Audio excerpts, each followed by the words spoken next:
여러분 안녕하십니까, 김만음입니다. 미투 운동으로 나라 전체가 들썩이고 있습니다. 우리 사회 곳곳의 권력관계 속에서 만연해온 성폭력, 성차별, 이에 저항하는 외침이 사회적 움직임으로 확산되면서 파장은 갈수록 커지고 있습니다. 이 시간 확산되는 미투 운동의 의미와 파급력을 진단하고 국회의 입법 노력, 또 정치권의 과제 등에 관해서 심층 토론해 보겠습니다. 연출가 이윤택 씨에게 배우 조재현 씨가 온 지인인 안희정 지사의 미투 운동이 한국 사회를 뒤흔들고 있습니다. 당시 사과를 검찰 내 성추행 폭로를 시작으로 문화예술계를 넘어 종교계, 대학가 등 저명 인사들이 가해자로 지목되고 정치권의 유력 지도자로까지 번지면서 한국 사회는 순식간에 미투의 경량 속으로 빠져들었습니다.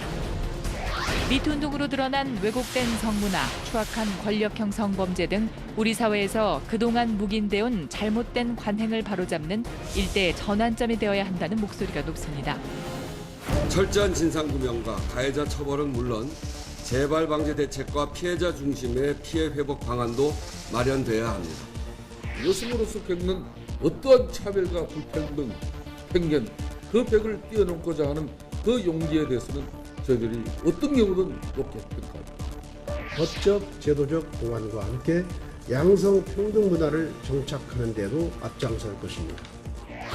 여야 정치권도 미투 운동을 지지하는 가운데 국회에서는 성폭력 문제 해결을 위한 법안 발의가 이어지고 있습니다. 성폭력 2차 피해를 막는 등의 피해자 보호와 지원, 가해자에 대한 엄중한 처벌 등을 골자로 하고 있습니다. 확산되는 미투 운동, 국회의 대응과 그 해법을 들어봅니다.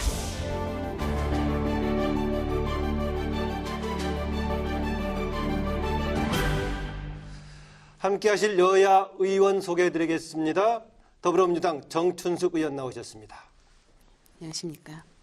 네, 자유한국당 윤종필 의원입니다. 안녕하십니까. 바른미래당 김삼아 의원입니다. 네, 안녕하십니까. 세 분 특히 최근에 좀 바쁘실 텐데요. 정춘숙 의원님, 국회 들어오시기 전에 여성운동 계속하셨고 네. 또 여성의전화 상임대표도 하셨고요. 현재 당내에 젠더 폭력 대책 특위 간사시죠? 네, 그렇습니다. 더구나 맡고 계시고 보니까 최근에 인터뷰도 많이 하시던데 미투 운동 이 정도 지금 폭발력을 가질 거라고 예상을 했습니까? 예상으로 확산이 되고 있는 겁니까? 굉장히 확산이 되고 있는 네. 거라고 좀 생각이 들고요. 예. 사실은 그동안에 말 못했던 많은 분들이 말씀을 이제 하실 거라고 생각은 했지만 이 정도로 정말 전 사회적으로 거의 뭐 모든 어떤 분야를 막론하고 지금 하고 있어서 정말 굉장히 놀라운 정도의 그 속도와 범위인 것 같습니다. 예. 윤종필 의원님은 군에서 여군 장성 3번째인가 하셨다고 그러던가요? 네, 3번째 여성 장군 했습니다. 예, 국군 간호사관학교장 하셨고 더구나 군 조직이 남성 위주 조직에서 네. 군대 내 성 관련 문제도 문제 제기하고 관심 많이 가지시고 했었죠. 예, 군대 내는 의외로 이제 사회하고 예. 비추어 보면 크게 부각은 되지만 예, 또 예. 비율적으로 보면 좀 낮게 예. 나오는 그런 예, 겁니다. 또 국회 진출하셔가지고 또 최근에는 또 당내에서 관련 특위 또 일도 하고 계시는데 미투 운동 어떻게 보십니까? 예, 저도 마찬가지 그동안 억압돼 있던 여성들이 말 못하고 이 가슴에 엉어리져 있던 그런 부분들을 예. 뱉어내는 그 출구가 이번에 되지 않았나 그런 생각을 하고요. 예. 중요한 것은 이 무고한 피해자들이 또 미투 운동에 이거로 인해 가지고 근본 취지를 훼손하는 이런 부분도 우리가 조금 생각해야 되지 않을까. 그러니까 미투 운동에 이렇게 많이 하다 보면 예. 또 무고한 피해자도 조금 나올까 그런 부분도 염려는 되는 부분은 있습니다. 미투로 가해자로 지칭되는 사람 중에서 경우에 따라서 무고한 경우가 생길 수 있다. 예, 그건 좀, 가해자도 예. 그렇지만 피해자도 피해자는 예. 기본적으로 그런 문제로 우리가 조심해야겠죠. 예. 뒤에 얘기 나눠보기로 어쨌든 하고요. 피해자로 인한 또 가해자가 또 약간의 문제도 있을 수 있고 예. 쌍방 그런 것 같습니다. 예, 그 문제는 네네. 차차 논의해보기로 하고요. 네네. 김삼아 의원님, 네. 여성 변호사 회장도 맡으셨고 또 한국 성폭력 상담소 이사장, 네. 지금도 갖고 계십니까? 지금은 아니고요. 원내 들어오신 다음에는 네, 이제 전혀. 아마 계시는데 네, 지금은 하지 않습니다. 계속 활동하셨는데 더구나 관심 많으실 텐데요. 최근에 미투 운동 지금 어떻게 보고 계십니까?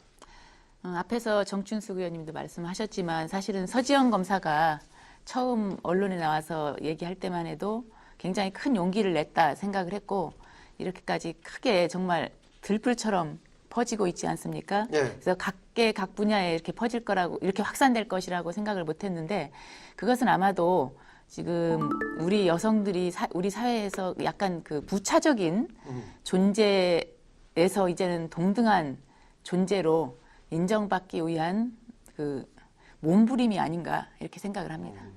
들불처럼 번지고 있다. 그런 몸부림, 특별한 계기가 있을까요? 사실은 그동안에 우리 사회에서 이게 성폭력 피해자들이 말하기는 계속 되어 왔습니다. 예.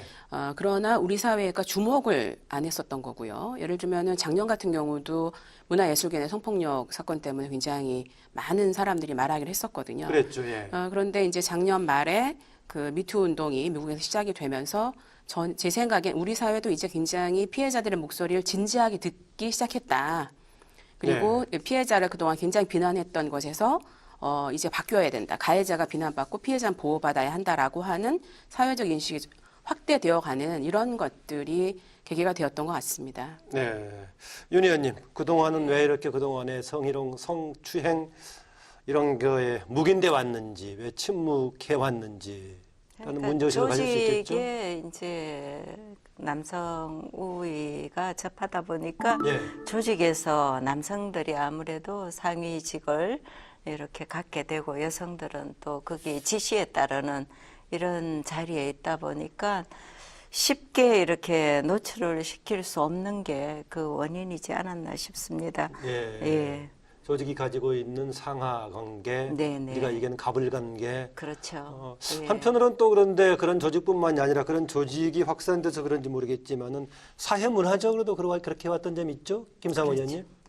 그렇죠. 지금 이제 특히 이 성폭력을 당한 피해자에 대해서 약간 우리 사회에서 그동안 너가 뭔가 행동을 또는 옷차림이 문제가 있었던 거 아니야 하는 그런 시각이 없지 않았죠. 그러다 보니까 적극적으로 드러내서 자기의 피해 상황을 말하기가 어려웠고 또 그 부분에 대해서 나중에 어떤 법적인 형사상의 문제라든가 민사상의 문제로 갖고 갈 경우에도 그 부분에 대해서 입증의 문제가 또 사실은 어렵죠. 쉽지가 않잖아요. 여기 은밀한 관계에서 일어나는 이 경우가 많기 때문에 그런 것도 또 그 피해자로 하여금 움츠리게 하는 한 원인이 되었다고 봅니다.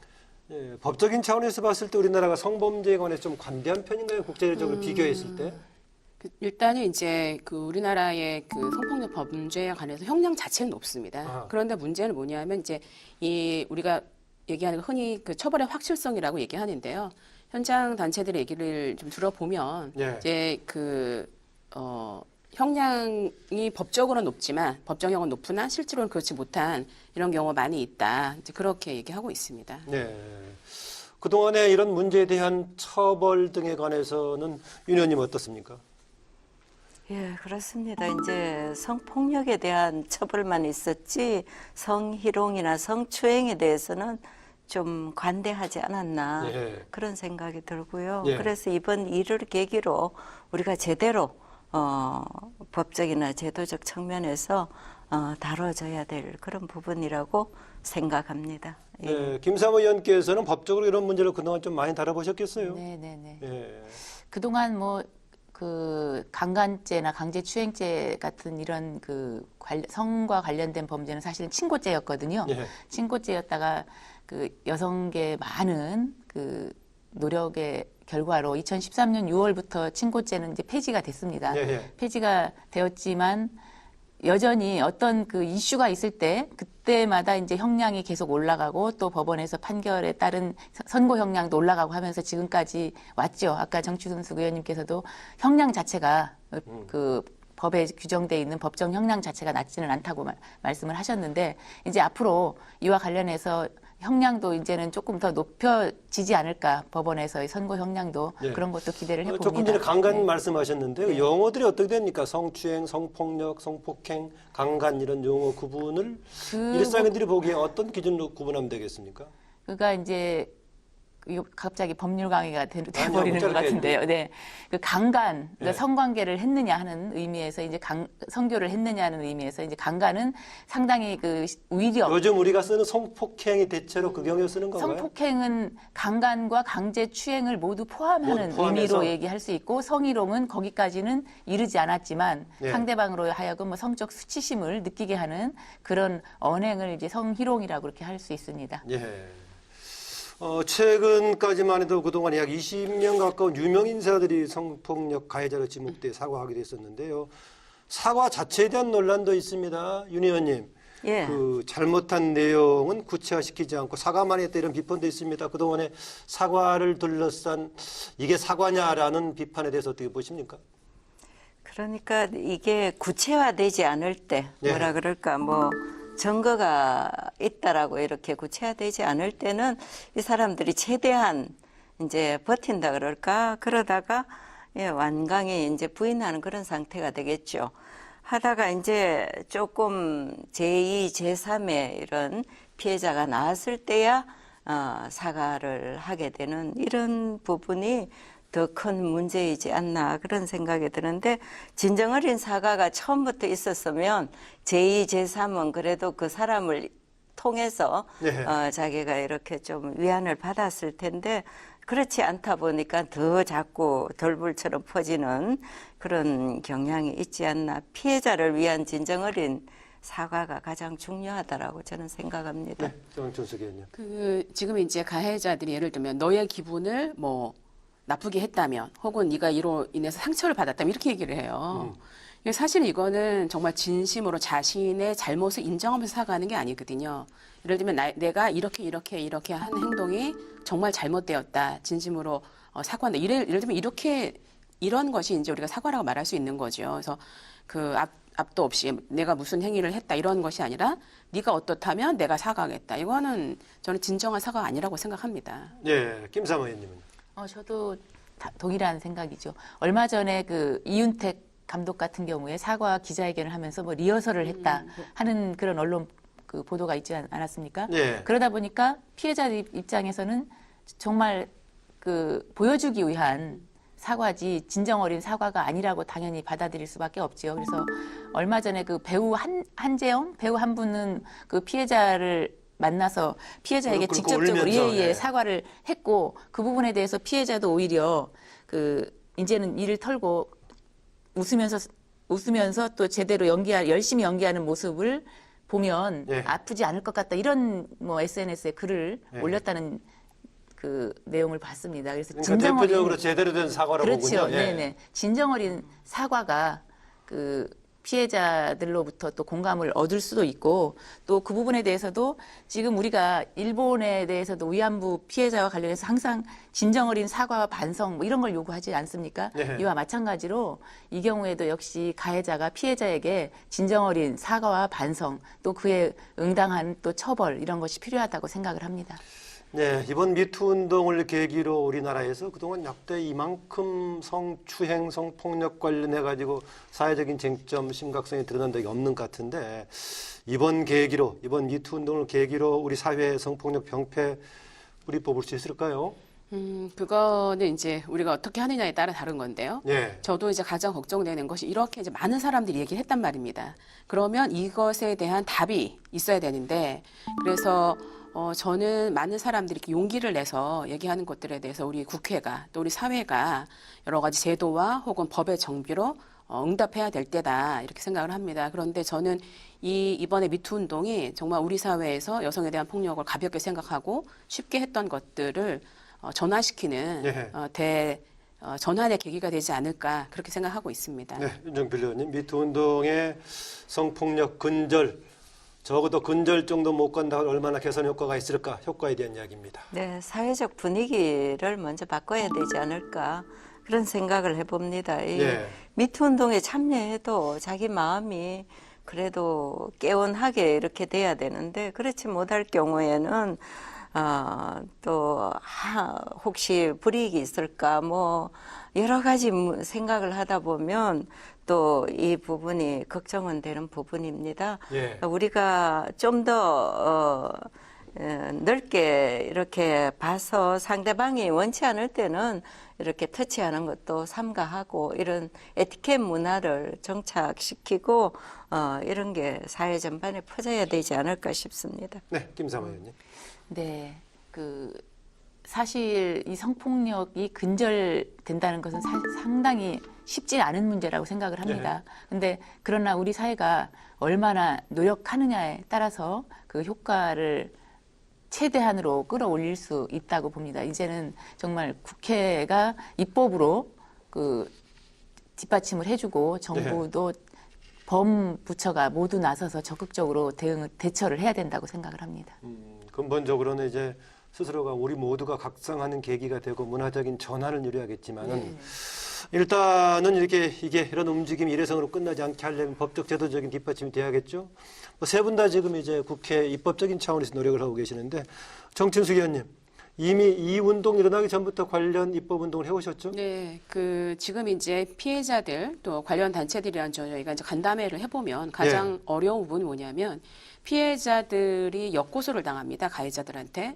그래서 예를 들면 내가 이렇게 피해를 입었다라고 얘기하는 것 자체가 사실적시 명예훼손이라고 명예훼손 관련 얘기죠. 되고요. 또 한 가지는 무고죄로 이제 또 역고소를 당하는 겁니다. 근데 사실은 이 명예훼손이나 무고의 문제가 피해자들로 하여금 말을 못하게 하는 것이기 때문에 아주 심각한 문제가 있고요. 그래서 지금 사실적시 명예훼손죄를 폐지해야 된다는 주장하고 계신가요? 예, 그렇습니다. 그래서 지금 이제 그건 금태섭 의원이 내셨고요. 저는 이제 무고와 관련해서 성폭력 사건의 무고 같은 경우는 성폭력 사건을 먼저 한 후에 그 다음에 하자 이런 이제 법을 냈고 그 외에도 그 노동 현장에서 근로자들이 사업주들로 하여금 도움을 받을 수 있도록 하는 근로기준법에도 포함되는 내용들이 있나요? 네, 그런 내용도 제가 제안했습니다. 윤종필 의원께서는 그 성비공직자에 대한 징계를 강화하는 그런 내용을 지금 이제 발의하셨는데 그 내용 좀 소개해 주시겠습니까? 예, 지난번에 탁현민 청와대 행정관요. 행정관이 여성 비하 발언이 계기가 됐습니다. 이 법을 낸 계기는 그때 여성가족부 장관에게 탁 행정관의 경질을 이렇게 촉구했던 적이 있었는데 여성가족부 장관은 청와대에 이제 그 뜻은 전했는데 본인이 참 무력했다. 뜻은 전했지만 하여튼 무력했다라는 그 취지에 그럼 여성가족부 장관은 동의는 하셨군요. 네, 그렇습니다. 그래서 여성가족부 장관이 좀 인지만 하고 끝날 게 아니라 또 해당 성 관련해서 문제를 일으킨 공무원들에 대해서도 일정 부분은 좀 법적이나 제도적으로 임용권자나 장관이 처벌을 하지 않으면 여성부 장관이 할 수 있는 것은 아무것도 없는 겁니다. 그래서 여성부 장관이 이제 상대 장관이나 임용권자에게 이 사람이 이런 부분이 제가 있으니 한번 처벌을 해달라.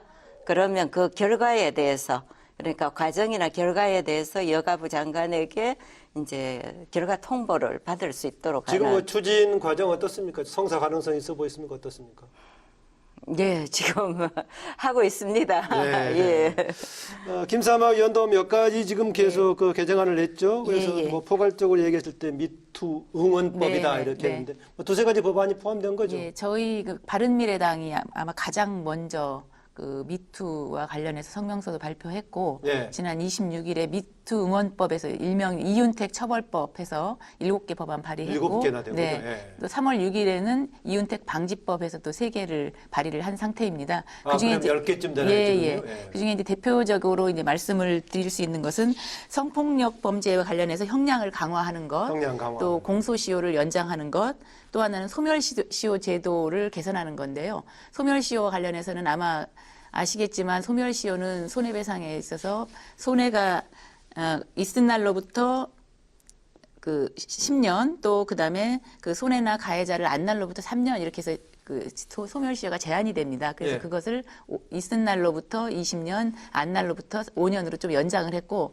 특히 저희가 이제 강조할 수 있는 내용은 그럼 그건 소급 적용이 되는 겁니까? 소급 적용은 힘들겠죠. 소급 적용은 안 되고요. 업무상 위력에 의한 간음, 추행의 경우에는 업무나 고용 관계가 유지되는 동안에는 소멸시효를 정지하도록 하는 예. 그런 내용의 법안을 개정안을 냈는데요. 이것은 그 이윤택 감독의 경우를 예를 든다면 예. 그 피해자들이 사실은 상당히 오랜 뭐 10년, 20년 전에 피해 사실이 나타나고 있거든요. 예, 그렇죠. 예, 예. 근데 물론 뭐 이 케이스 우리가 이제 이 법이 개정되면 장래로 가기 때문에 과거로 소급하기는 어렵겠지만 그렇게 그쪽에서 일을 하고 있는 동안에는 이 문제를 드러내서 사실은 말하기가 굉장히 큰 용기가 필요하기 때문에 그 직장에 다니고 있는 동안이라든가 이런 경우에는 소멸시효를 정지할 필요가 있다. 이런 생각의 그 법안을 발의를 하게 됐고요. 예. 또 하나는 이제 피해자의 2차 피해 방지가 사실은 굉장히 중요합니다. 예. 윤종필 의원님께서도 간단히 말씀을 해주셨는데요. 그래서 그 국가기관 등에서 성희롱 사건 은폐나 또 2차 피해가 발생한 경우에는 여성가족부 장관에게 통보하도록 하는 의무화 규정을 두었고 예. 또 성폭력 사건의 재발 방지 대책 마련하고 제출하는 것을 그 의무화하도록 국가기관 등에서 그리고 성폭력 피해자에 대한 해고 등 불이익 금지 규정을 좀 구체적으로 그 정리를 한 법안을 발의를 했고 공익신고자에 대해서도 보호하는 사실은 그 성희롱이라든가 이런 신고를 하고 싶어도 어떤 피해를 입을까봐 신고 자체를 못하는 경우가 있거든요. 제3자의 예, 예, 경우에 예. 그런 법안이 포함되어 있습니다. 네, 윤종필 의원님, 네. 아까 2차 피해 얘기가 나왔는데요. 2차 피해 막는 것이 급한 과제로 꼽히고 있는데 어떤 2차 피해들이 발생하고 있는지 또 그걸 보호하기 위한 대책 또 그걸 치유하기 위한 대책도 어떤 것이 있는지 듣고 싶습니다. 예, 가해자가 이제 미투 운동이 지금은 덜 불처럼 이렇게 번지고 있으니까 거기에 대해서 뭐 특별한 그거 없이 잠잠히 있겠지만 지금은요? 예. 예, 어느 시점에 이제 이게 조금 사그라들고 하면 오히려 이 사람들이 피해자를 또 고소하는 그런 사실 적시에 의한 명예훼손 이런 부분이 또 나타나지 않을까. 예, 그 부분이 우려가 됩니다. 사실을 얘기하고도 또 명예훼손으로 이렇게 고소당하는 경우 이런 경우가 이제 유엔에서는 2015년에 자유권규약위원회에서 사실 적시에 의한 명예훼손죄 폐지를 이렇게 한국에 개선 권고를 했군요. 권고했습니다. 네. 했는데 우리는 아직 이제 그 단계는 아니니까 이 부분을 우리가 좀 더 제도적으로 뒷받침해서 피해자가 가해자에게 이중으로 2차, 3차로 이렇게 피해를 당하지 않도록 해야 하는 그런 보호할 필요가 있지 않나 생각하고 있습니다. 네, 유엔의 자유권위원회에서 권고했다 그런데 김삼아 의원님, 뭐 변호사시니까 더구나 네, 네. 우리나라에서 개선 권고를 따르지 않았다면은 나름대로 이유를 붙였을 건데 아직 우리나라 상황이 아니라고 했을까요? 왜 그랬을까요? 아마 그것까지는 제가 뭐 정확하게 알지는 못하겠지만 그 사실 적시에 대한 사실 적시와 관련된 명예훼손죄에 대해서는 지난번에 우연 심판까지 간 사실이 우연 심판 신청이 예, 예. 돼서 그 부분에 대해서는 7대2 헌법재판관들이 7대2 의견으로 합헌으로 결정이 된 바가 있습니다. 그랬군요. 그래서 예. 이 부분은 사실은 입법 정책의 문제이기 때문에 그 사회 상황의 변화에 따라서 아마 앞으로 지금 법조계에서도 이 사실 적시에 대한 명예훼손죄 처벌이 필요하냐 안 하냐에 대해서는 사실 의견이 나눠져 있거든요. 예. 근데 이제는 폐지해야 될 때가 되지 않았느냐 하는 의견들이 좀 더 많은 것 같습니다. 그래서 예. 지금 이제 이 미투 운동과 관련해서 이제는 폐지해야 될 때가 됐다. 다만 그 폐지로 인해서 또 그 피해를 받는 사람도 지금 이제 미투 운동만 생각하면 당연히 폐지돼야 되지만 예. 그게 아닌 그 뭐 누군가 나하고 좀 관계가 좋지 않은 그런 사람에 대해서 사실이지만 좀 약간 음해성 네. 내용에 대해서 명예훼손을 할 수가 있거든요. 그런 또 피해자도 나타날 수가 있기 때문에 그런 피해자를 보호하는 좀 대책, 뭐 손해배상액을 좀 확대한다든가 그런 어떤 보호 대책도 또 강구돼야 될 것이고 예. 그런 것은 이제 좀 마련하면서 폐지될 필요는 있다고 생각합니다. 예, 사실 적시 명예훼손죄가 헌재에서는 합헌으로 결정이 났다. 그렇다고 해서 반드시 유지해야 되는 것은 아니고 그 입법적인 선택 사항인데 뭐 일부 또 고려해야 될 문제가 있다 이렇게 얘기하시네요. 그러니까 지금 이제 뭐 저희 당 이제 금태섭 위원님 같은 경우는 명예훼손 처벌 규정 및 모욕죄는 삭제를 하고 예. 명예에 관한 죄는 고소가 있어야지 공소 얘기할 수 있는 이런 정도 개정을 냈고요. 반면에 지금 이제 유엔이라든지 이런 데서는 사실적시 명예훼손 자체를 폐지를 하라 이렇게 예. 얘기를 하고 있습니다. 그리고 이것이 이제 악용되는 지금 이제 이 성폭력 가해자들이 피해자들이 고소를 하게 되면 거의 모욕 그러니까는 그 무고죄로 그냥 맞고소로 시작을 하다시피 하거든요. 그렇기 때문에 그리고 또 이제 사실적시 명예훼손을 들어가고 말하게 되면 그래서 이 문제는 정말 시급하게 입법적인 조치가 있어야 된다고 생각합니다. 예. 뭐 중요한 쟁점이 됐고 오랫동안 다투었기 때문에 이번 반드시 한번 어느 방향이든 간에 네. 아까 조건에 따라서 유지하는 것과 뭐 제한적으로 네. 적용하는 다양한 방법이 있을 수 있겠군요. 그런데요, 그동안에 대개 이제 아까 윤정필 의원께서 이런 분위기가 있기 때문에 문제 제기를 못하고 있는데 만약에 다른 평시 상황이라면은 가해자가 오히려 역으로 피해자한테 2차 가해를 할 수 있다 이런 말씀하셨거든요. 바로 그 유사하다고 볼 수 있는 것이 유명 인사들의 경우에는 사회적인 압박을 많이 받고 있지만은 그렇지 않는 경우들 흔히 이야기하는 그 직장 일반 직장 내에서 나오고 있는 것들 정말 아까 얘기했던 신고하기도 어렵고 신고하고도 좀 울고 있는 상황이 생길 수도 있고 이런 것도 많은데 이런 문제 어떻게 해결해야 될까요? 지금 이제 올해 한국여성노동자회에서 조사한 거에 따르면 직장 내 성희롱 피해자들의 57%가 이제 회사로부터 불이익을 당했습니다. 예. 그러니까 오히려 이제 이 직장 내 성희롱 사건이 가장 안타까운 게 피해자들이 직장을 떠나거나 불이익을 당하는 거거든요. 그래서 지금 이제 직장에 있는 그 직장에서 이런 그 여성폭력 피해자들에게 불이익조차 할 수 없도록 저희가 여러 가지 법으로 규제하고 있습니다만 이와 관련해서 근로감독을 강화한다든지 이런 것들이 반드시 필요할 것 같고요. 예. 그다음에 이 여성들이 이제 지금 직장마다 뭐 고충 처리 근로감독 강화한다는 것이 좀 막연하지 않나요? 그러니까 예를 들면 이 부분이 이제 특별하게 특정이 돼야 되는 거죠. 네. 예, 그러니까 조사를 한번 조사하고 그냥 많은 것이 아니라 지속적으로 직장 내 성희롱 문제라든지 이런 것들이 이제 특정이 돼서 이 회사에서 어떻게 관리하고 있나 이런 것들이 좀 관리가 돼야 되는 부분이 있는 거죠. 그래서 피해자들이 실질적으로 도움을 받을 수 있도록 하는 것들이 굉장히 필요하다고 생각합니다. 국가인권위원회 제소해서 예. 이것이 판결이 나는 것도 상당히 시간이 걸리거든요. 그렇죠. 이런 예. 시간도 굉장히 축소할 수 있도록 그런 제도가 마련이 돼야 된다고 생각합니다. 네, 윤정필 의원님. 예, 직장 안에서 매일 얼굴을 서로 마주 보면서 이 사람을 미투 가해자로 이렇게 신고하기는 정말 쉽지 않을 예, 것 그런 점이 같습니다. 있을 겁니다. 예, 용기를 내서 이렇게 신고를 해도 또 어떻게든 그 가해자는 합의를 보려고 하는 이런 모션을 취할 것이고 그래서 이 온갖 모욕이 가해질 수 있는 이 위험한 상황에서 회사도 그만둬야 되는 이런 부분도 생길 수 있고 얼마 전에 뭐 국회에서 또 보좌진이 또 여성 비서 성희롱하는 이런 문제도 문제 제기된 경우가 있는데 결국은 가해자가 피해자보다 지위가 높다라는 거죠. 예. 그래서 그 우월적 지위를 이용해서 또 조직 장악도 그 사람에 의해서 되기 때문에 하다 보면 또 왕따 시키는 경우가 되게 되고 가장 중요한 것은 직장 내에 신고센터 빨리 설치해서 신고센터를 둬가지고 예. 언제든지 이제 이 사람들이 신고할 수 있도록 이렇게 하는 그런 게 중요하지 않을까 싶고 또 심할 경우는 강제 퇴직도 이렇게 시킬 수 있는 그런 게 처벌 규정도 마련돼야 된다라는 생각입니다. 네, 김삼호 의원, 우리가 또 직장 중에서도 우리가 쉽사리 조금 미투 운동에 뛰어들기가 조금 어려운, 쉽지 않은 특수 직종 같은 게 좀 있죠. 사각지대 같은 것이. 그렇겠죠. 지금 이제 가장 우리가 쉽게 생각할 수 있는 게 뭐 이주 노동자들 예를 들자면 이주 여성 노동자 예컨대 예. 그다음 무슨 계약직 또 특수 고용직이라든가 뭐 아르바이트생 이런 경우도 권력형 성폭력의 피해자가 많이 있을 수 있거든요. 예. 이런 경우는 사실은 우리 사회에서 굉장히 열악한 계층에 있기 때문에 어디 가서 어떻게 내 피해 상황을 하소연해야 될지도 모르고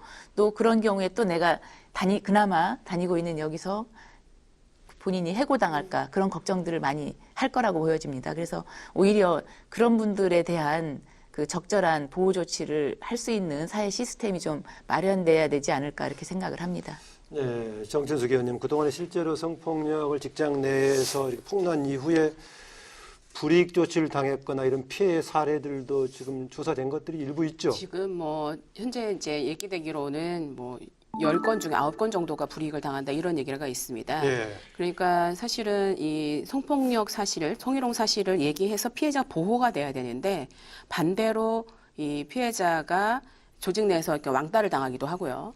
그 다음에 뭐 본인이 원치 않는 곳으로 뭐 부서를 전화를 방하기도 하고 해서 그리고 피해자가 보호가 안 되는 것이 피해자들로 하여금 사실을 더 말 못하게 하는 그런 결론으로 나타나는 것 같습니다. 예.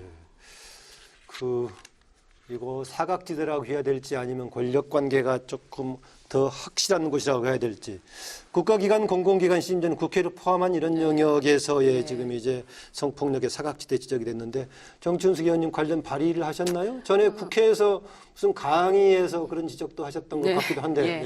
예. 이제 국회로 예를 들면 지금 이제 우리가 국회 보좌진 4급부터 9급 그리고 인턴까지 있습니다. 그런데 4급 보좌진 중에는 여성이 5.9%밖에 없거든요. 그리고 이 9급이라든지 낮은 직급에는 여성이 뭐 대다수 있습니다. 그러니까 이런 엄청난 권력 관계에 의해서 성희롱이나 성추행이 발생을 해도 사실은 얘기할 수가 없고요. 얘기를 못 하다 보니까 가해자들은 또 뭐 내가 뭘 잘못했냐 이런 식으로 좀 나오기 때문에 사실은 그런데 이제 가장 본질적인 문제가 이 고용의 불안정성의 문제입니다. 그래서 이런 고용의 어떤 안정 이런 것들이 사실은 뭐 계약직이라든지 뭐 이런 분들이 실제로 성폭력 사건이 있을 때 말할 수 있게 하고 또 보다 당당하게 자신들의 얘기를 할 수 있게 하는 그런 기본이라고 생각합니다. 네, 국가기관, 공공기관의 성폭력 문제 관련 대책 어떻게 할 것인가라는 주제입니다. 예, 제가 좀 전에 말씀드렸듯이 신고센터를 설치해서 거기에 이제 접수되는 거, 거기에도 경중 이런 게 있을 것인데 유무를 따져가지고 좀 중할 때는 이 강제 퇴직시키는 이런 방안.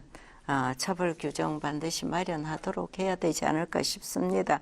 사각지대가 뭐 무궁무진하겠지만 요즘 정치권으로 이게 또 한다라고 말이 되어지는데 예, 그렇습니다. 다음 단계가 정치권이다 그런 소문도 있습니다. 네, 그런 것 같습니다. 예. 국가기관, 공공기관 관련해서의 관련 대책 어떻게 할 것인가라는 질문입니다. 예. 이 부분에 대해서는 뭐 여성가족부에서도 대책을 뭐 내놓은 것 같고요. 그 성폭력 범죄 저지른 공무원을 공직에서 퇴출시키겠다. 실국장 비롯한 관리자 직위에 오를 수 없도록 하겠다. 뭐 이런 내용을 봤습니다. 근데 사실은 저는 국가기관이나 공공기관은 그래도 어떤 법적인 제도적인 내용이 어느 정도 정비가 돼 있기 때문에 피해자들이 좀 더 용기를 내실 필요가 있다. 그런 말씀을 드리고 싶고 특히 또 하나 말씀드리고 싶은 것은 저는 사실은 민간 기업에 대해서 특히 5인 미만 사업장 굉장히 열악하지 않습니까? 그렇죠. 최저임금도 좋게 말하면 가독적인 기업이라고 볼 수 그렇죠. 있겠고요. 최저임금만 겨우 받는 그런 사업장에서의 이런 직장 내 성폭력 이게 사실은 사각지대라고 볼 수 있거든요. 그래서 그런 부분에 우리가 좀 더 관심을 기울여야 되지 않나 이렇게 생각을 합니다. 네, 아까 그 공소시효 말씀하셨는데 현재 지금 그 가해자들에 대한 법적 처벌 어떻게 됩니까? 지금 전 이윤택 감독의 경우에 피해자들 상당히 열 몇 명이던가요? 집단 지금 그 형사고소에 나서게 됐는데 현재 지금 법적인 처벌 어떻게 되는 겁니까? 지금 이제 저희가 이제 이게 신고죄 아니고요. 그래서 이제 고소할 그 이후에, 2013년 이후의 것들은 이제 우리가 고소를 할 수가 있는데 그 이전 것들도 지금 이제 신문을 보면 피해자가 여러 명이 있고 지속되었다고 한다면 법적으로 처벌할 수 있겠다. 지금 이런 정도로 얘기를 하고 있습니다. 여러 명일 경우에는 그 시효하고 좀 다른 뭐가 적용이 되는 거예요? 그런 것 같습니다. 어떤 면 적용이 되나요, 김성호 변호사? 그 부분에 대해서는 지금 아마 2013년 6월 이전에는 친고죄였기 때문에 그 이전 범죄에 대해서는 처벌을 할 수가 없고 그 이후 범죄를 이제 물론 피해자가 있다면 처벌할 수 있겠지만 강간이나 추행 과정에서의 치상 상처가 있었다면은 사실은 그거는 친고죄가 또 아니거든요. 예. 그래서 그런 사례가 있는 경우라면 또 처벌 가능성도 있고 경우에 따라서는 또 상습적인 경우에는 또 친고죄 적용을 안 받는 그런 경우도 있는 것 같습니다. 예. 그래서 그런 그 사례를 좀 모으고 그래서 지금 고소를 한 거라고 보여지고요. 예. 그리고 지금 최근에 이제 공소시효가 상당히 또 연장되고 있어서 그런 부분을 아마 좀 저도 지금 그 부분에 대해서는 뭐 고소장이라든가 이런 걸 보지를 못한 상태긴 하지만 네. 그 구체적인 사례를 좀 모아서 고소를 한 것 같습니다. 아까 제가 그 윤종필 의원님 그 법안 발의 앞으로 입법 단계까지 어떻게 될 것 같으냐 질문 드렸었는데 어떤 절차가 지금 남아 있습니까 현재요? 예, 일단은 처음부터 이제 제출해놨고, 예, 소위부터 거쳐서 법사위 이제 본회의까지 가야 되는 그 긴 아직 여정이 있습니다. 해당 상임위에서는 어떻습니까? 지금 세 분 다 같은 상임위 네, 소속이시죠? 뭐 뜻은 다 같이 한다고 봅니다. 예. 상임위에서는요. 예. 그랬을 때 상임위뿐만이 아니라 이런 사회적인 분위기가 있을 때 그 동력을 살려서 입법하는 게 좀 필요하지 않겠어요? 예, 그래서 지금 이제 뭐 두 의원님들도 법안을 내셨고요. 저도 이제 최근에 여성폭력 방지 기본법을 냈습니다. 그래서 그거는 개정안입니까? 입법이 제정입니까? 제정안입니다. 예, 제정 입법이고요. 그래서 그 여성폭력에 대한 국가의 어떤 행동 강령을 세우고 책임을 강조하고 그다음에 통계, 기본적인 어떤 통계들을 마련하는 이런 내용인데요. 제 생각에도 지금 이렇게 사회적으로 이 성폭력, 성희롱, 이런 여성에 대한 폭력에 관심이 많을 때 우리 위원회에서 좀 힘을 모아서 법안을 좀 통과를 시켰으면 좋겠다 그런 생각입니다. 네, 김상화 의원. 입법 추진 상황 또 주문하고 싶은 것들. 네. 아무래도 지금 지난번에 제천 화재 때 그 소방과 관련된 많은 법안이 제출됐고 또 급한 법안에 대해서는 빨리 또 그 상임위 또 법사위 통과해서 본회의까지 통과한 사례가 있거든요. 사실 이 미투 운동이 그 들불처럼 일어날 때 관련된 법적인 그 미비점이 있다면 우리 국회가 할 일은 바로 그 법을 빨리 그 정비해서 개정을 하고 또 제정을 하고 그 제도적인 뒷받침은 우리가 해야 될 의무라고 생각합니다. 그래서 저희들은 우리가 상임위에 속해 있는 것을 아마 빨리 하려고 노력을 할 것이고 또 다른 국회의원님들도 다 똑같은 생각일 거라고 생각합니다. 네. 뭐 한편으로는 제도법적인 뒷받침이 있어야겠지만 근원적으로는 이제 사회적인 인식이라든가 문화가 바뀌어야 되는데 과거에 우리 지금까지 그런 문화라든가 이런 것에 대한 둔감했던 그런 문화가 왜 이렇게 됐을까요? 저는 우리가 이제 그 여성에 대한 폭력 혹은 인권과 관련된 체계적인 교육이 없어서 일단 기초가 없기 때문이 아닐까라는 생각을 합니다. 그래서 문화가 그럼 너무나 포괄적이지 않습니까? 그래서 저는 제가 주장하는 거는 그 유치원부터 대학에 이르기까지 혹은 평생교육의 차원으로 체계적이고 실질적인 이런 그 성평등과 인권에 대한 교육이 정규 교과목으로 편성돼야 된다고 생각합니다. 이것이 시작이 되어서 인식이 변하면서 사회 전반적인 문화적인 변화 이런 것들이 저는 가능하지 않을까 그렇게 생각을 합니다. 예컨대 그동안엔 당연시 됐던 것 중에서도 사실은 이게 좀 심각한 문제고 심각한 범죄다라는 것들 어떤 것을 들 수 있겠습니까? 뭐 예를 들면은 저희도 이제 굉장히 여성들은 아마 거의 경험이 있는데요. 학교 다닐 때 같은 경우도 선생님께서 뭐 특별하게 그러니까 친밀함의 표시라고 하시면서 예를 들면 여학생들을 브레이저건을 튕긴다든지 이런 일들이 수시로 있었습니다. 근데 문제는 지금도 그게 있다는 거예요. 그래서 아이들이 지금 얘기를 하고 있거든요. 그래서 우리가 정말 친밀감을 어떻게 표현할 것인지, 어떤 사람에 대해서 어떤 식으로 대해야지 인격을 존중하면서 함께할 수 있는가, 진정한 어떤 인격체로서 혹은 파트너로 생각하는가 이런 것들에 대해서 제대로 학습되거나 혹은 그 교육받지 못한 그런 결과가 아닌가 이런 생각을 합니다. 네. 윤종필 의원님, 그동안에 아까 조직 문화가 가지고 있는 이제 권력 관계가 상당히 중요한 이런 배경이 됐다라고 말씀하셨는데, 그럼에도 불구하고 이제는 우리가 달라져야 되는데, 과거에 당연시 되었던 것들, 왜 이렇게 됐을까? 앞으로는 예를 들어서 말씀한다면 어느 부분들이 있습니까? 예, 정춘숙 의원님께서도 말씀하셨지만, 이 오랜 관습이랄까? 이런 부분에서 이게 발단이 되지 않았나 싶습니다.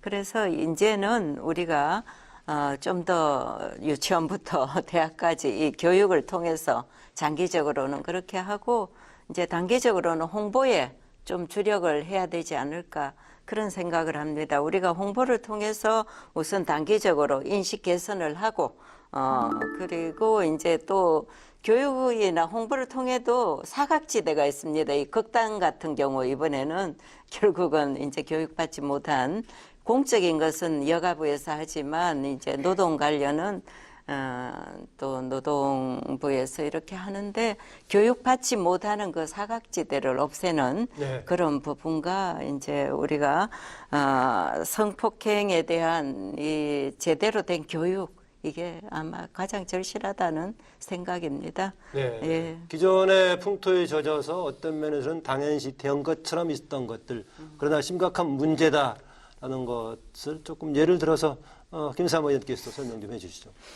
아마 우리 어렸을 때를 생각하시면 쉬울 것 같습니다. 우리 어릴 때 특히 남자 아이들 그 할아버지들이 동네 할아버지들이 했던 행동 뭐 우리 사회자께서도 기억하시죠? 네, 오늘 방송 나이 드신 사회자께서 했다가 한번 온라인 된 적이 그럴 있었죠. 정도로 네. 사실은 굉장히 우리가 우리 약간 그게 문제가 있다는 문제 인식 자체를 못한 상태로 우리가 그냥 젖어서 지내왔던 거죠. 그리고 또 딸에 대해서는 또 뭐 굉장히 그 차별적인 언행을 해 오셨었고 집안에서부터 가정 내에서 네네 그것이 이제 사회로까지 이어졌다고 보여지고요. 예. 그다음에 그것이 이제 지금까지 이어져 왔던 것이 아닌가 하는 생각을 합니다. 그래서 두 분 말씀하신 것처럼 이제는 어릴 때부터 좀 제대로 된 그 성인식에 대한 교육이 필요하고 또 그것은 그걸로 끝날 것이 아니라 이후에 생애 주기별로 뭐 나중에 커서 성인이 되었을 때 또 중년이 되었을 때 또 노년이 되었을 때 그때별로 국가가 좀 나서서 성인지적 교육이 이제는 필요하고 또 그와 관련해서 그 정부가 이 교육을 하면서 동시에 또 이제 우리가 직장에서 그 여성을 또는 남성을 동료로 인식하는 그런 문화가 있어야 된다고 생각을 합니다. 네, 지금 얘기하신 교육을 포함한 예방책 얘기하셨는데 네네. 실효성 있는 예방 대책. 뭐 좀 큰 틀로 얘기하면 네. 이제 그 지금 성희롱 그러니까 이제 그 성평등 교육을 학교에서 15시간을 하게 되어 있는데요. 이게 굉장히 분절적입니다. 그래서 그 체계적인 주로 어떤 분들이 교육하십니까? 뭐 예를 들면 이제 그런 교육 훈련을 받으신 분들이 하시죠. 예, 분들이 그러니까 하시는데 밖에서 전문가 가서 그렇죠. 이제 그 시간만 교육을 하시는 예, 그러니까 예를 들면은 반복적인 교육을 받게 되기도 하고 네. 또 이 교육하는 사람의 권위가 이제 없기 때문에 또 아이들이 잘 안 듣기도 하고 막 이렇습니다. 그래서 저는 이 정말 정기 국가목에 이 여성 인권과 폭력에 대한 문제가 편성이 돼야 된다고 생각합니다. 그래서 그런 것들이 있어야 되고요. 또 그 회사에서는 예를 들면 성희롱, 성폭력 예방 교육 하게 되어 있습니다. 근데 그거를 어떻게 하냐면 그냥 뭐 모니터로 그냥 이제 보는 방식으로 하는 거예요. 그래서 네. 그런 것들을 좀 더 실효적으로 하고 그다음에 가해자에 대한 정말 단호한 조치가 있어야 됩니다. 그렇다고 한다면 피해자들이 말을 할 수가 있게 되는 이런 상황이 발생하기 때문에 교육도 필요하고 가해자에 대한 제대로 된 처벌도 필요하고 피해자에 대한 정말 적극적인 보호 이런 것들이 있으면 그래도 좀 상황이 좀 나아지지 않을까 이렇게 생각합니다. 네, 그런 교육 또 예방 조치 관련해서는 아무래도 국가기관, 공공기관에서 선행하는 게 파급력이 크지 않겠어요, 윤정필 의원님? 예, 그렇습니다. 네. 우리 공공기관에서 먼저 선행이 돼야지 민간에 더 침투하기가 쉽다라는 생각이고 그래서 공공기관에서는 여성가족부에서 좀 더 적극적으로 이렇게 대시해야 되는데 가장 기본은 서로 존중하는, 배려하는 그런 교육이 선행돼야 되지 않을까.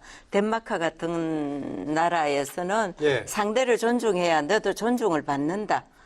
이런 가장 기본적인 교육을 가르친다라고 저는 들었습니다. 예. 그런 게 선행이 될 때, 이 모든 뭐 성교육이나 모든 교육에서, 상대를 먼저 존중하면 너도 존중을 받는다. 이런 배려심 이런 게 자연스럽게 생기지 않을까 싶습니다. 예. 예, 처음에 이게 이제 대중적인 주목을 받기 시작했던 것은 이제 검찰의 검사가 문제를 제기했었고 이후로는 문학계에 알려진 사람들, 연극계에 알려진 사람들이었는데 아까 윤정필 의원님 이제 다음 차례는 정치권 아니냐 이런 얘기를 하셨는데 이미 상당히 거물급에 해당된 사람이 지금 논란 끝에 주목을 받아서 본인의 직을 내놓고 지금 형사처벌 대상까지 거론이 되고 있는 상황입니다. 정치적인 파장까지 있어 보이기도 합니다. 김상호 의원님. 네, 뭐 어제 최근에 며칠 전에, 일이었기 때문에 아마 여기 계신 모든 분들 다 이제 충격으로 받아들였을 것이라고 생각을 합니다. 그 위력에 의한 그 행동이죠. 그게 위력에 의한 성폭력이기 때문에 이 전형적인 권력형 성폭력의 형태를 보여줬다고 생각을 하고요. 아마도 이제는 그 정치권에서도 더욱 더 이제 자정 노력을 해야 되지 않을까 생각을 하고 있습니다. 네. 지금 뭐 알려진 사람들, 정치적으로 주목받은 사람들이 이제 불거지고 있는 상황인데 물론 사법적으로 최종 확인돼 봐야겠지만 이 정도면 문제가 되는 거 아니겠습니까? 매우 문제가 되죠. 그 같은 당의 저희 안희정 전 지사가 이 자신의 그런 도지사라고 하는 그런 위치를 이용해서 부하 수행 그 비서를 성폭력한 이런 사건에 대해서 정말 피해자에게 너무 죄송하고요. 국민들께도 정말 죄송한 마음 진짜 말씀드립니다. 그리고 이렇게 정치권이 사실은 굉장히 그 위계 질서 굉장히 강력하지 않습니까? 그러니까 도지사와 뭐 수행비서, 뭐 의원과 비서, 혹은 뭐 보좌관과 뭐 또 인턴 직원 이런 식으로 굉장히 위계가 심한 조직이기 때문에 저는 이런 일들이 얼마든지 있을 수 있다고 생각을 하고요. 그래서 피해자들이 더 말하기를 어려워하는 이런 부분이 있다고 생각합니다. 그래서 우리 정치권 내에서 굉장히 스스로를 돌아보고 그다음에 이 정말 그 들불처럼 번져오는 미투 운동에 정말 동참하고 또 본인들의 어떤 그동안의 관행처럼 되어왔던 부분들을 완전히 그 환결탈퇴하는 그런 계기가 돼야 된다고 생각합니다. 이런 문제는 뭐 정파의 문제가 아니죠. 뭐 어느 당을 떠나서 뭐 정치권 모두의 자성이 필요한데 보시면서 어떻습니까? 계속 운동의 바람이 정치권을 향해서 오고 있다는 것을 느낌으로 그렇게 느끼고 계십니까? 네. 주변에 혹시 불안에 떠는 사람도 있습니까? 그것까지는 제가 잘 모르지만 정말 충격이었죠. 모든 국민들이 다 충격이었을 것 같습니다. 이 시점에 자정 노력이 필요하지 않나 싶습니다. 자신을 되돌아보는 그런 시간. 뭐 여기에는 여야가 따로 없습니다. 그래서 스스로를 되돌아보면서 제대로 이제 우리가 그분들을 보호해주고 지지해주고 속에 있는 얘기를 다 털어놓을 수 있는 그런 장을 마련해주고 해야 되는 게 저희들의 일이지 않을까 싶습니다. 임종필 의원님이 뒤쪽에서 말씀하신 지지해주고 보호해주고 하는 역할, 특히 이제 정치권에서 활동하신 분들의 역할이 필요하다 이런 얘기 하셨습니다. 우리가 오늘 논의하고 있는 것이 미투 운동을 계기로 지금 불거지고 있는 이렇게 성폭행, 추행, 폭력 이런 문제를 얘기하고 있는데요. 그냥 운동으로 봤을 때 어떻게 전개될 것인가 아니면 또 어떻게 전개해야 될 것인가 한편으로는 추이, 한편으로는 당위적인 관점에서 앞으로의 미투 운동의 향배 어떤 방향으로 얘기하고 싶습니까? 지금 이제 뭐 학생들까지 이제 그 미투를 시작을 했습니다. 학생은 지금 중고 학생을 얘기하는 건가요? 학생들 그래서 선생님들한테 겪었던 거 혹은 동료들 사이에 있었던 것까지 지금 얘기를 하고 있어요. 그래서 사회 전반적으로 그동안에 감춰져 왔던 혹은 말하지 못했던 이 성폭력, 성희롱, 성추행의 문제를 얘기를 하고 있습니다. 그래서 저는 이제 이런 것이 더 번져나갈 가능성이 상당히 있다고 보고요.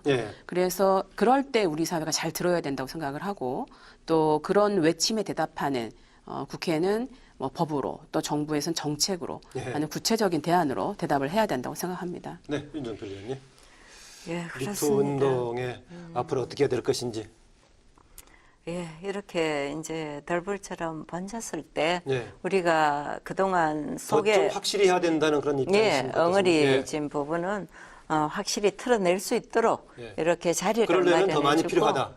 보고 계시군요.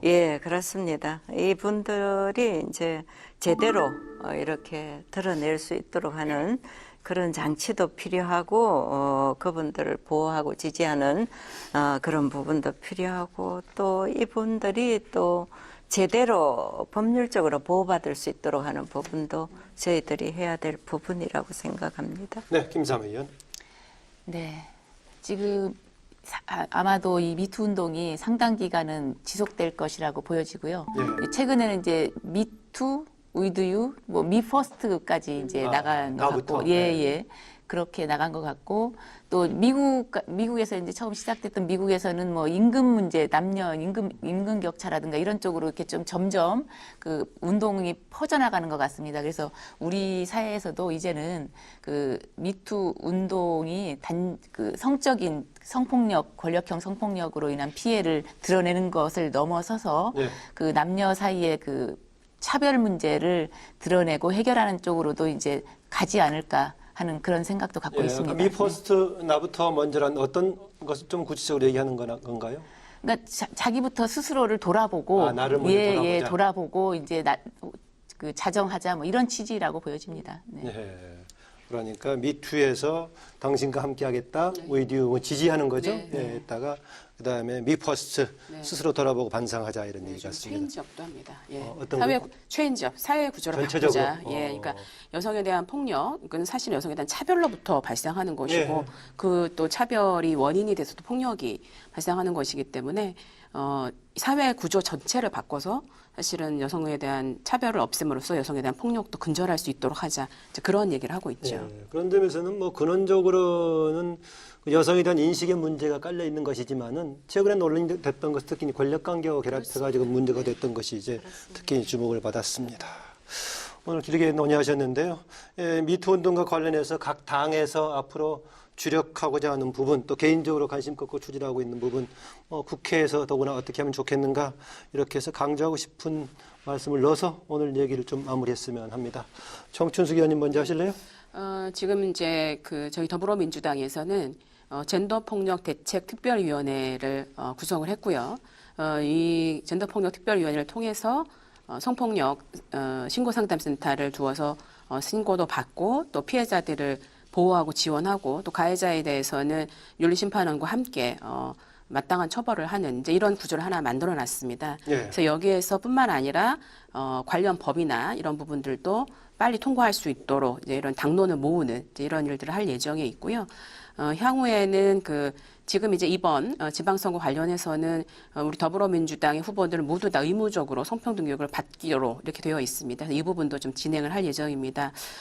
저는 여성폭력 방지 기본법이 네. 여성에 대한 폭력을 근절하고 성평등한 세상을 가져오는데 초석이 될 거라고 생각해서 이 법 통과를 위해서 열심히 노력하려고 하고 있습니다. 네, 윤종필 의원님.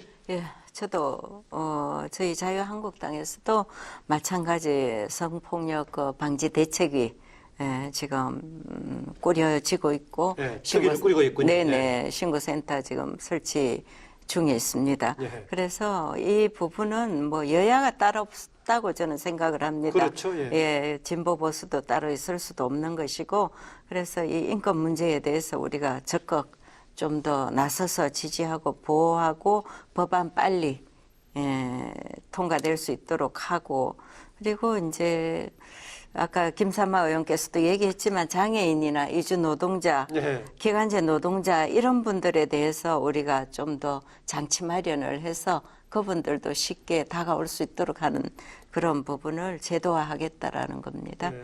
예. 마지막 말씀하신 그 2중 3중의 복합적인 차별 영역의 정말 사각지대에 대한 주목할 부분 우리가 정말 아주 정책적인 뒷받침이 필요할 것 같습니다. 김삼호 의원님. 네. 아까 앞서 말씀을 드렸던 것처럼 저희가 이제 가장 먼저 그 성명서도 발표하고 미투 응원법 이제 10개를 지금 당에서요? 네. 당내에서 상태고 그 3월 8일 그 세계 여성의 날을 맞이해서 당에서 그 성폭력 성희롱 방지 매뉴얼을 지금 만들어서 예. 배포를 할 예정입니다. 우리 그 바른미래당 당직자 또 당원들 그리고 그 보좌진들에게 그리고 미투 응원법에 조속한 개정 그리고 위드유 운동 동참을 촉구하는 그 전국적인 서명 운동을 하려고 하고 있습니다.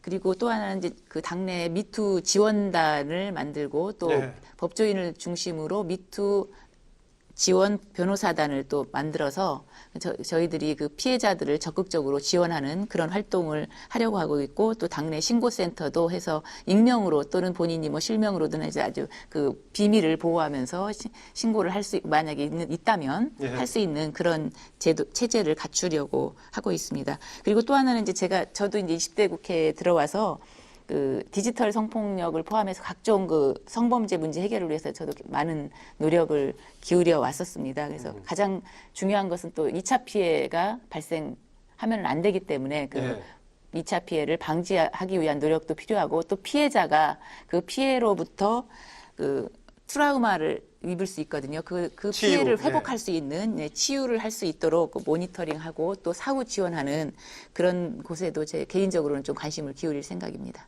네, 오늘 세 분 수고하셨습니다. 네, 말씀 잘 들었습니다. 네. 미투 운동이 우리 사회를 뜨겁게 달구고 있지만 아직 갈 길은 멉니다. 법 제도에서는 물론 잘못된 사회인식도 바로잡아야 합니다. 모쪼록 환부는 도려내고 문화 전반의 변화를 이끌어내는 전환점이 되길 바라면서 보수, 진보를 떠나서 여야 모두 초당적으로 이 문제에 앞장서 주길 바랍니다. 오늘 토론당당 여기서 마무리하겠습니다. 고맙습니다. 안녕히 계십시오.